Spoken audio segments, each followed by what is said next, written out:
Welcome back to Comics with Drew. I'm Drew, and today is a review of Batman 125, A New Era Begins. I hope it's not a new era where it's all $6 every issue. To be fair, though, this does have a lengthy or sizable B story with Catwoman that is a pretty good leadoff, I think. So this is a new era of Batman. It's not a relaunch of the title. Unlike Spider-Man, where in Marvel, where they just like decide that they're going to do just a whole new number one and put a new writer on it. DC says, no, we're just going to get a new writer and we're just going to keep with the numbering system. And I think that that's admirable because of the fact that it doesn't put the writer over a barrel, in my opinion. Because the fact of the matter is that when you have a new number one, you better have a really good story and you better have a really good writer on it. And in this case, we actually have a great writer, Chip Zdarsky, and we have a phenomenal artist with Jorge Jimenez. And this is a really good book. It really is. Unlike, say, Volume 1 Spider-Man, or The Amazing Spider-Man, where we have Zeb Wells doing some boring story and we have John Romita Jr. drawing art, like garbage art. But the fact of the matter is that this is a relaunch, essentially, of Batman, the main title for Batman himself. So I think that this is a great book. It's written very, very well.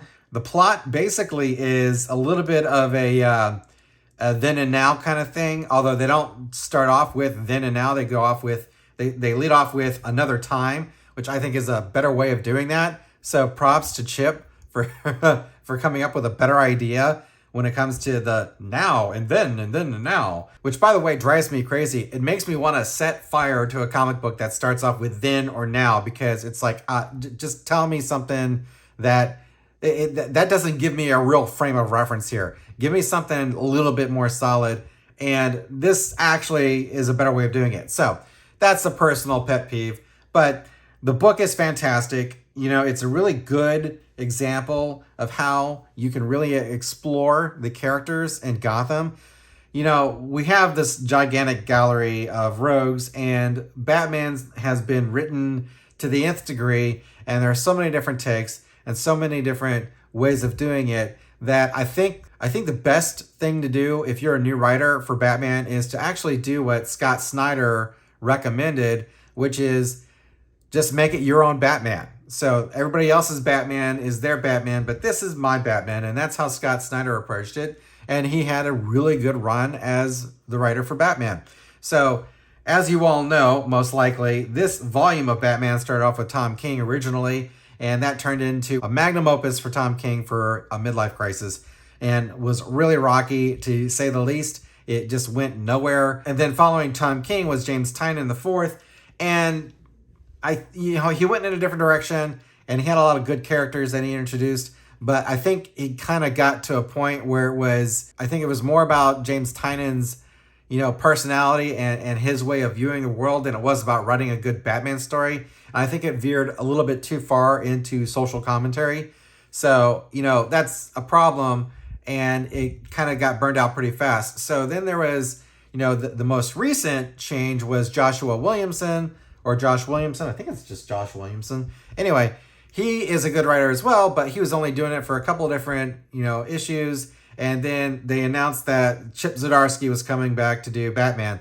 And let me tell you what, this is a fantastic book. It is a really solid start to a new story. And we've got Tim Drake here as Robin. We've got Bruce Wayne. He's still not the billionaire Bruce Wayne, so it's not like a total relaunch, but it does have him really hitting his stride, I think, as Batman, And we don't have any of this stupid relationship stuff that's going on. The thing that I love about this book is that Zdarsky really seems to understand Batman, at least in this book, right? I mean, it could be later issues he kind of veers off on that, but the characterizations of Bruce and Batman are spot on, and that's something that, we really want as Batman fans. We don't want to see idiot stuff like Batman Fortress. We want to see Bruce Wayne being Bruce Wayne and Batman being Batman. And he does a great job, Zdarsky, in this book portraying that. So, when it comes to whether it's the way Bruce thinks about things or the way Batman acts about things, he seems to really understand it and have a good feel for Gotham in general, not just these characters in particular. One of the things that I really like about this book is some of the dialogue. One of my favorite lines, I think, is where you know a writer really understands the character when they say things that poke fun at the character in a very witty way. So there's a point where Batman is intimidating or threatening Penguin, and Penguin says, "You dress up in a bat costume, and that's still not the most out of touch thing about you. So, because you're so out of touch," and or something to that effect. And it's a really great line, and it really shows you the understanding that the characters realize that the world that they live in is just out of control, But it's not a tongue-in-cheek thing. It's not a situation where they're mocking the book or mocking the ideas of what's going on. In other words, it's not campy. So it doesn't devolve into camp. So we've got great stories in the book. We have the main story, which is essentially Bruce Wayne and Batman. They're trying to determine why the Penguin is killing all the wealthy people. So Penguin's apparently running around demanding that people donate their money if they've inherited their money, and he is going to kill them all. And so Batman's got to try to figure out why he's doing this, when the fact of the matter is that even though Penguin is saying that he earned his money and he bootstrapped it, the fact of the matter is that clearly he did not. So Batman's trying to figure out what the angle is there, and there's a really great switcheroo that occurs in the book. And I think it shows that Zdarsky really understands Batman and that the book is in good hands. And that's really all you want, right? We want to be able to read a book and know that when I pick up this book here, I'm going to get a Batman story, right? I'm not going to get a social commentary story. I'm not going to get somebody trying to push their personal social agenda on us. We're going to get just a good Batman story. And that's what I think Zdarsky is delivering. The art is kick-ass. It's amazing art. Jorge Jimenez is a phenomenal artist. By the way, if you ever watch Jorge on his Instagram, the way he says Batman, I could listen to Jorge Jimenez say Batman forever, right? He says it kind of like, it's funny. Whenever we used to talk about, whenever I talk about Antonio Banderas, I always like to say Antonio Banderas, because it's like the way he says his name has so much, drama in it. It's so much fun to listen to. And it's because Antonio Banderas is Spanish, right? And Jorge Jimenez is Spanish as well. And he says Batman. And I love the way he says it. So anyway, you should follow Jorge Jimenez, because not only is his art for drawing Batman phenomenal, the way he says Batman is possibly the best way you could possibly ever hear it. So follow him on his Instagram if you want. I recommend it. But we have two killer talents. And again, I can't really stress how important it is for your tier 1 major characters to have people working on it that understand it right now. And DC is doing that on World's Finest. You got Mark Waid, who is just doing the best writing I've ever seen him do.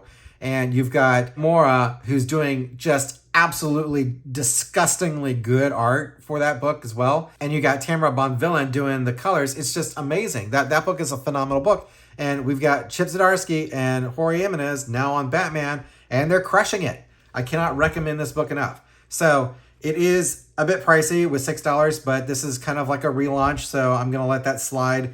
We also have a very good backstory here, or B story, with Catwoman, which is also kind of related.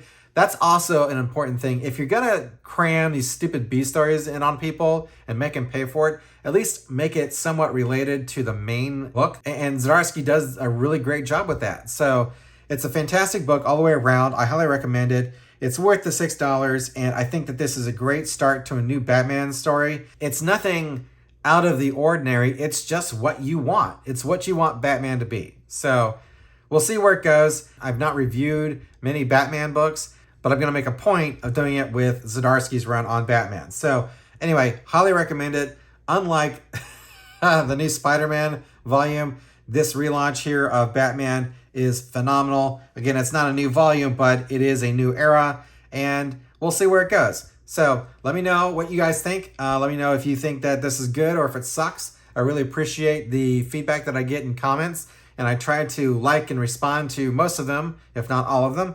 And let me know what you think, okay? So again, thanks for watching Comics with Drew. I'm Drew, and I'll catch you next time.